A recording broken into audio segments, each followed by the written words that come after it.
Hello everyone, एक बार फिर से बहुत बहुत स्वागत है आप सभी का आपके अपने YouTube channel the hope Uttarakhand में। तो हम लोग उत्तराखंड से रिलेटेड क्वेश्चंस कर रहे थे, जिसमें कि मैंने आपको 21 वीडियो दे दी थी। तो आज जो मैं वीडियो आपके लिए लेकर आई हूँ, इसमें हम डिस्कस करने वाले हैं बांधों के बारे में और कुछ जल विद्युत परियोजनाओं के बारे में। ये आपके एग्जाम के पॉइंट ऑफ व्यू से काफ़ी ज़्यादा इंपॉर्टेंट है, यहाँ से क्वेश्चन काफ़ी ज़्यादा पूछे जाते हैं, इसलिए आप वीडियो को ज़रूर देखिएगा एंड तक। चलिए वीडियो शुरू करते हैं। तो सबसे पहली परियोजना है ग्लोगी जल विद्युत परियोजना। ग्लोगी जल विद्युत परियोजना मसूरी के भट्टा फॉल पर स्थित है। अगर इसकी हम विद्युत क्षमता की बात करें तो इसकी जो विद्युत क्षमता है वो 1000 मेगावाट की विद्युत क्षमता है।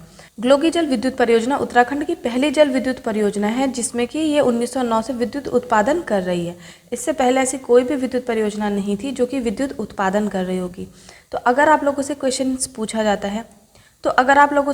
पूछा जाता है कि कौन सी जल विद्युत परियोजना जो है सबसे पहले से विद्युत उत्पादन कर रही है, तो वो है ग्लोगी जल विद्युत परियोजना, और 1909 से ये जो है विद्युत उत्पादन कर रही है। बात करें अगली परियोजना की, तो अगली परियोजना है टिहरी परियोजना। तो टिहरी जल विद्युत परियोजना भागीरथी और भिलंगना नदियों के संगम पर स्थित है। वर्तमान में टिहरी बांध एशिया का सबसे बड़ा बांध है, जिसकी ऊंचाई 260.5 मीटर है। इसकी विशालता के कारण इसे राष्ट्र का गाँव भी कहा जाता है। तो आपसे काफ़ी बार एक क्वेश्चन पूछा जाता है कि एशिया का सबसे बड़ा बांध कौन सा है, तो आपको पता होना चाहिए टिहरी बांध है।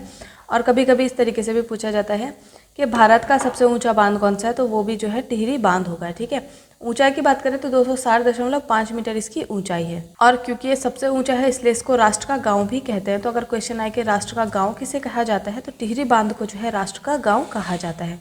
नेक्स्ट पॉइंट की बात करें तो टिहरी बांध की कुल विद्युत उत्पादन क्षमता 2400 मेगावाट है। टिहरी बांध की कुल जल धारण क्षमता जो है ये 354 करोड़ घन मीटर है, तथा इसका जलाशय जो है 42 वर्ग किलोमीटर तक फैला है। इसे स्वामी राम तीर्थ सागर के नाम से भी इसको जाना जाता है। तो ये पॉइंट भी आपको नोट कर लेना है, यहाँ से भी क्वेश्चन आपसे पूछे जा सकते हैं। नेक्स्ट पॉइंट है टिहरी परियोजना को 1972 में योजना आयोग ने स्वीकृति प्रदान की, और 1978 में सिंचाई विभाग द्वारा इसका निर्माण शुरू किया गया। कार्य धीमा होने के कारण 1988 में इसके निर्माण की जिम्मेदारी टिहरी जल बांध निगम का गठन कर उसको दे दी गई। तो यहाँ से क्वेश्चन क्या पूछा जा सकता है कि जो टिहरी का गठन है वो किसने जो है पूरा किया था, तो टिहरी जल बांध निगम के द्वारा इसको पूरा किया गया है। नेक्स्ट पॉइंट है टिहरी बांध का डिजाइनर प्रोफेसर जेम्स ब्रून ने तैयार किया था। तो अगर क्वेश्चन पूछा जाता है कि टिहरी बांध का डिज़ाइन किसने तैयार किया है, तो प्रोफेसर जेम्स ब्रून ने इसे तैयार किया था। नेक्स्ट पॉइंट है टिहरी के लोगों ने विस्थापन के चलते टिहरी बांध का विरोध किया। बांध के विरोध के लिए 1978 में टिहरी में बांध विरोधी समिति का गठन किया गया। तो अगर पूछा जाता है कि बांध विरोधी समिति का गठन कब किया गया, तो 1978 में टिहरी में किया गया था। ये याद कर लेना है आपको। और क्यों किया गया था, क्योंकि टिहरी के लोगों ने जो है विस्थापन के चलते टिहरी बांध का विरोध किया था। तो बांध के विरोध के लिए बांध विरोधी समिति का गठन किया गया था।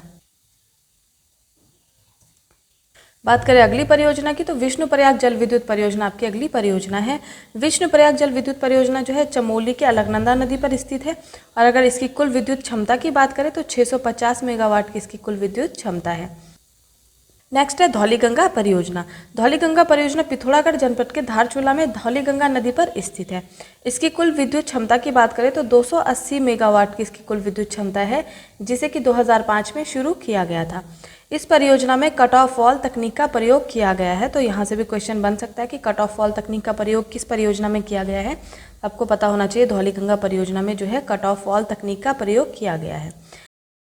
नेक्स्ट है पंचेश्वर बांध परियोजना। पंचेश्वर बांध परियोजना उत्तराखंड के चंपावत जिले में बनाने वाली एक जल विद्युत परियोजना है। तो ये भी आपको ध्यान रखना है कि पंचेश्वर बांध परियोजना क्या है, जल विद्युत परियोजना है। अब कुछ अन्य परियोजनाओं के बारे में भी बात कर लेते हैं। तो सबसे पहली है मनेरी भाली परियोजना।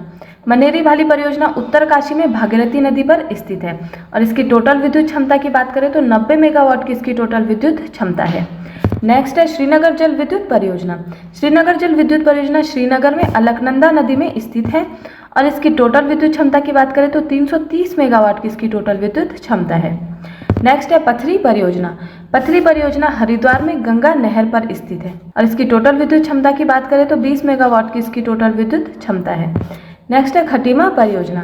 खटीमा परियोजना उधम सिंह नगर में शारदा नदी पर स्थित है, और टोटल विद्युत क्षमता की बात करें तो इसकी टोटल विद्युत क्षमता 41 मेगावाट है।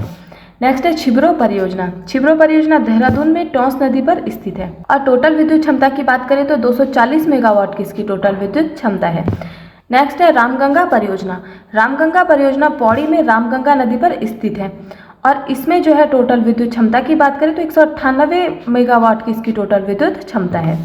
और अंत में आपका है टनकपुर परियोजना। तो टनकपुर परियोजना ये चंपावत में शारदा नदी पर स्थित है और टोटल विद्युत क्षमता की बात करें तो 120 मेगावाट की इसकी टोटल विद्युत क्षमता है। तो ये थी दोस्तों जानकारी उत्तराखंड के कुछ प्रमुख बांध व जल विद्युत परियोजनाओं के बारे में। तो अगर आपको ये वीडियो पसंद आई है तो वीडियो को ज़्यादा से ज़्यादा लाइक और शेयर करें और मेरे इस चैनल द होप उत्तराखंड में नए हैं तो चैनल को सब्सक्राइब कर दें। मिलते हैं इसी तरीके की नेक्स्ट वीडियो में, तब तक के लिए धन्यवाद।